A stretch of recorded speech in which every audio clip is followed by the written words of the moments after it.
Hello and welcome to Impactful Innovation with Commercis, the show that follows the hidden paths that track between technology innovation and our daily lives. I'm David McClelland, and throughout this series we've been exploring how information, compute and connectivity are shaping our world. From the vast data centres that process the information we consume and create, to the communications networks beneath the sea, on the ground and up in space, to the cyber attackers who hold it all to ransom, each of our conversations has been building towards an idea that resilience, digital, operational, and human is now a vital foundation for future progress, for innovation, and for impact. So in our final episode of this series, I'm joined by two of our previous expert guests to try and join the dots between the myriad digital innovations we've investigated so far in this series and to reflect on what they mean for the future. Commercis Chief Strategy and Commercial Officer Steve Tunnicliffe and Chief Strategic Business Development Officer, also from Commercis, Wael Alkhalidi. Welcome back, both. Thank you. Thank you. Now, Steve, it's been a little while since you and I were last sat on the sofa in the studio here. A lot of water's passed under the bridge, both in terms of this series of the show, but also out there in the real world as well. And I wonder what reflections you have on the first few episodes. We had a lot of metaphors about, the network being the nervous system and the data center of the brain. I remember those very clearly. But what reflections you have on those and the journey that we've been on, looking at the series as a whole since? Yeah, absolutely. I think we've been on quite an interesting journey over the last 10 episodes. I think fundamentally, when we talk about connectivity, the network, data centers, the brain, the inherent requirement today is resilience by design. Yeah, it's no longer just taken for granted as just an add-on benefit or what have you. It's inherent. It's absolutely critical to providing that network. And I guess there's a line there, because the more impact that technology innovation has, the more we rely on it. And I guess rely and resilience, there's a link between those two words. The more we rely on something, the more resilience it needs to have. And I think about how resilience in technology has changed even in my working life. Thinking back to the late 90s when I first started to work in infrastructure, lots of companies were moving towards digitalization, the dot-com bubble, and then, of course, the burst bubble, and then 9/11, and then countless physical, environmental disasters as well. Organizations really realize the value of resilience of their digital infrastructures. And I think the threats have changed in some regards. Cybersecurity wasn't something we spoke about 25 years ago, really, was it? But the resilience, Wael, is still crucially important. Yeah, very, very true. And it is actually nowadays it's important, and you have to think about it like resilience by design. But you mentioned a key word here in your sentence, which is the cybersecurity element. And if you think about cybersecurity, I would like just to give an example. In the old days, when the data was sitting on a piece of paper, and the government, they used to have huge buildings, or even the enterprise, and they have to have these kind of safe boxes and with very big solid doors, and they keep all the data there. But now the data moved from that piece of paper to 0-1, sitting in data centers, etc. But have they thought about how to protect that data?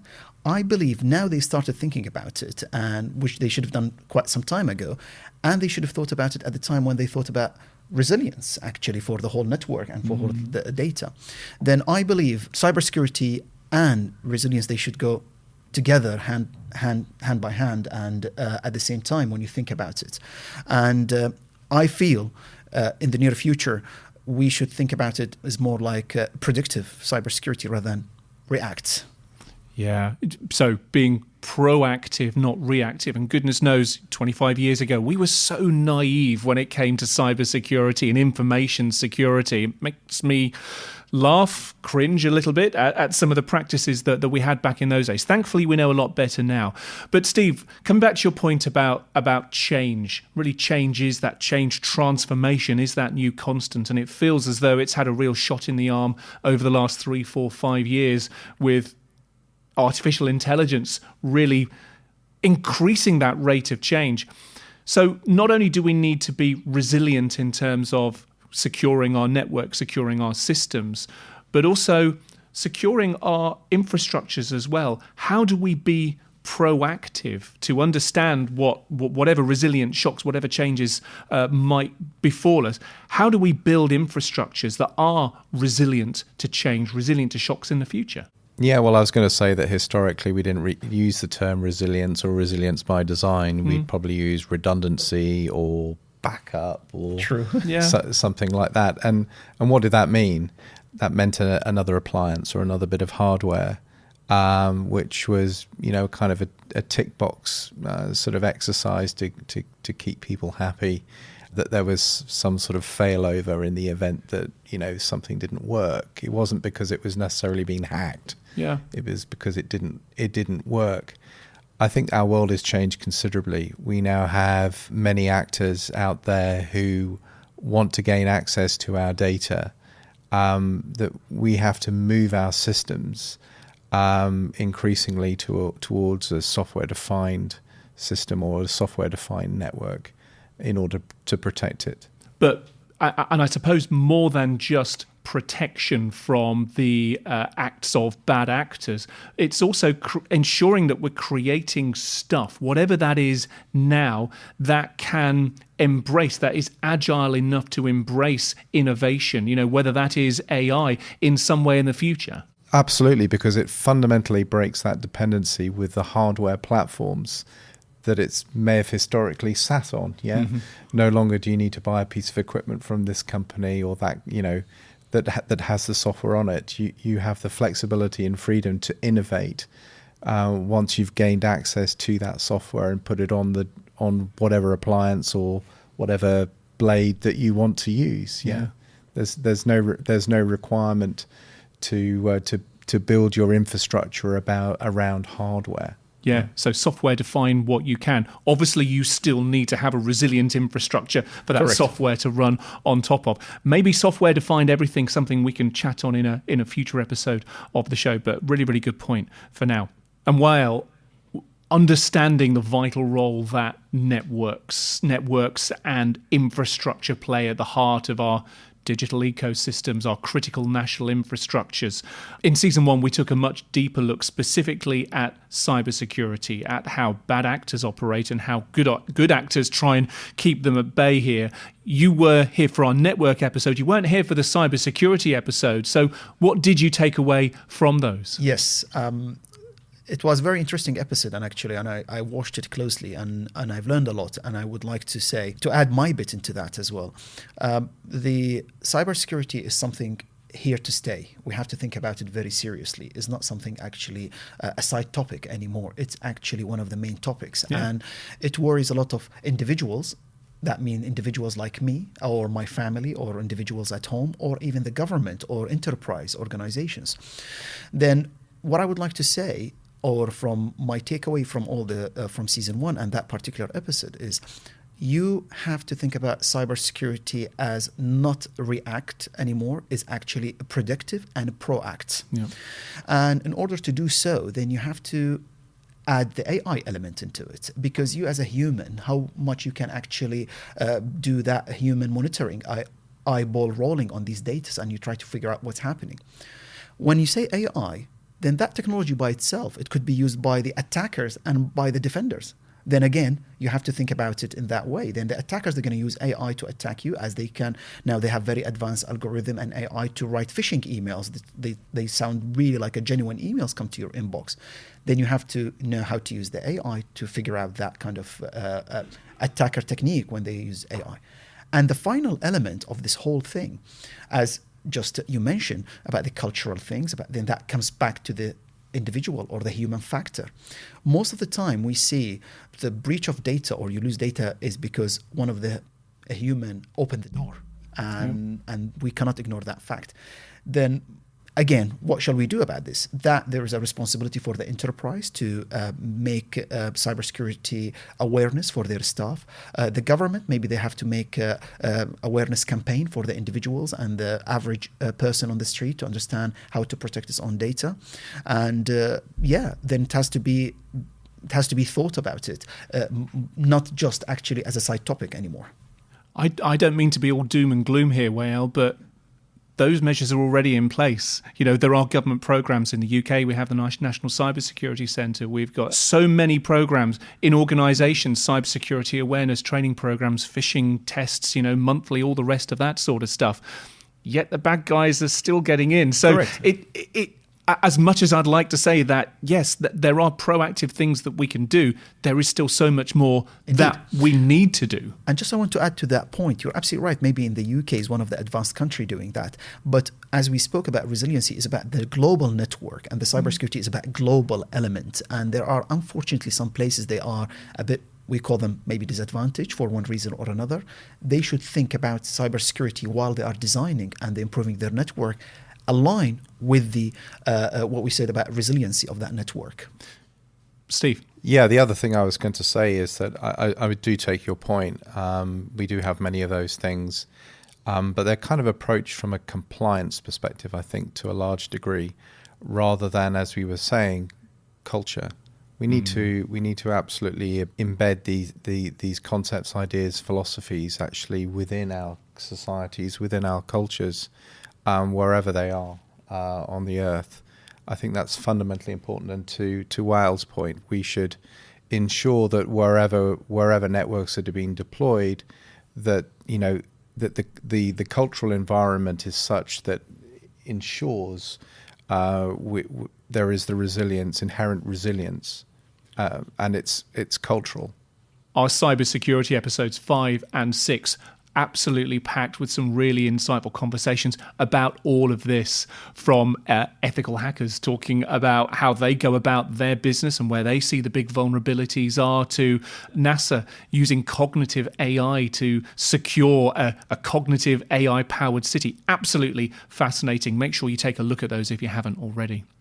Of course, alongside the big themes in our Zoom Out conversations, we've also been able to get up close and explore some real cutting-edge technologies with our Zoom In conversations.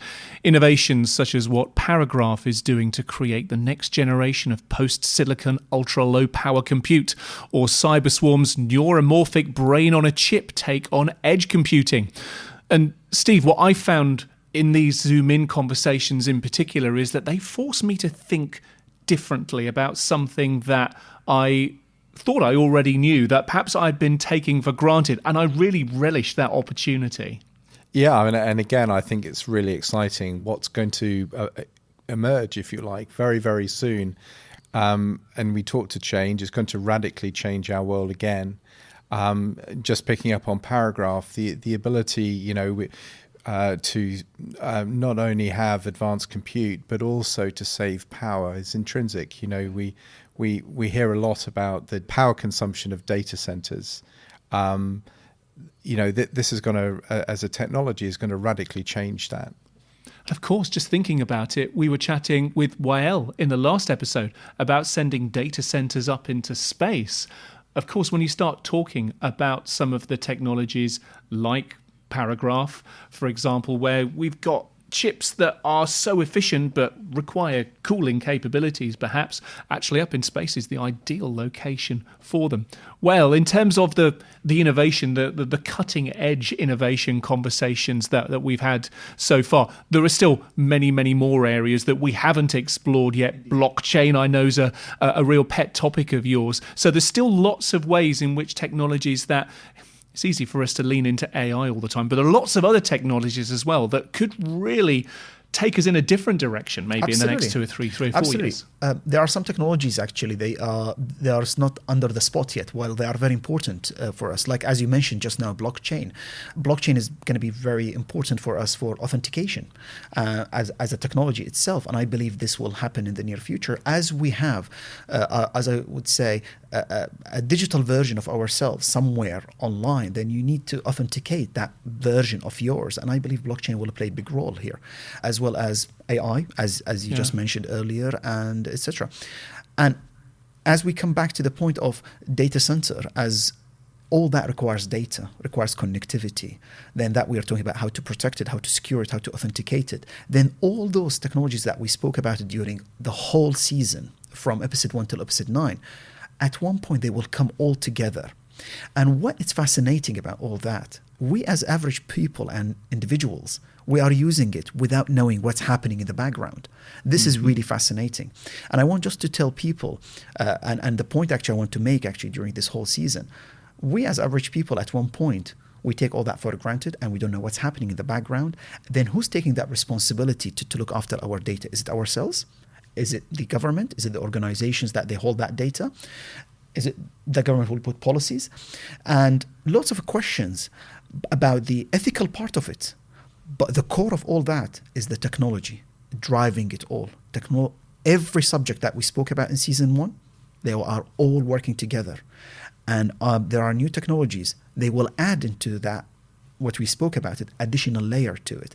And all that, we as individuals, we will just use it and we don't know what's happening in the background. I mean, that's both a great thing and a slightly frightening thing as well. Lots of questions there, Wael, and, well, I hope we'll be able to come up with some more answers in due course. However, for today, I just need 2 more answers from you because we're almost out of time and we've covered a lot of ground, not only over the course of the 9 episodes up until this one, but over the last 20-something minutes today. But I want to try and bring it all together from both of you into one takeaway. And Wael, while you're on a roll, I'll come to you first of all. How do you begin to summarize, if possible, the journey we've been on and maybe where it points us towards from season 1 of Impactful Innovation? I would say at one point we will consume a lot of technologies without knowing what technologies we are using as individuals.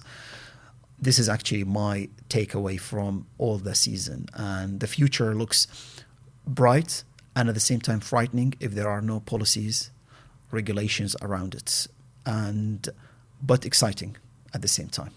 Okay, technology, brilliant. Regulation to control that technology, really important. Exactly. Thank you. Steve, same question to you. How do you summarize what we've been through on Impactful Innovation over the last few episodes? Yeah, absolutely. I think resilience by design fundamentally is key, but also change. I think we just have to acknowledge that change is a reality and we need to embrace it in all the forms it takes. And our world is going to continue to evolve, and I sense over the next 5-10 years quite rapidly. Well, we're here for it. As long as that change has an impact, a positive impact, then absolutely here for it. Gentlemen, thank you both for joining us here today. Thank you. Thank you. And that is it, I'm afraid. That's where we'll have to leave things for Season 1 of Impactful Innovation with Commercis. A big thanks to all of our guests, both here in the studio and from around the globe, who've helped us to paint this picture of how technology is impacting our world. And now's a great time to reveal that we will be back for Season 2, where we'll be focusing even further in on one of the topics that's had its fair share of coverage in Season 1, and that is indeed one of the defining forces of our time, cybersecurity. We'll be exploring where innovation, AI, and human ingenuity combine to defend the digital and even the physical world. From ransomware as a service and post-quantum encryption to the ethics of digital defense, we'll look at how the next generation of cybersecurity is reshaping trust, resilience, and innovation itself. All that and much, much more to look forward to in Season 2. But for now, from all of us here, thank you for watching and for listening. Until next time, bye-bye.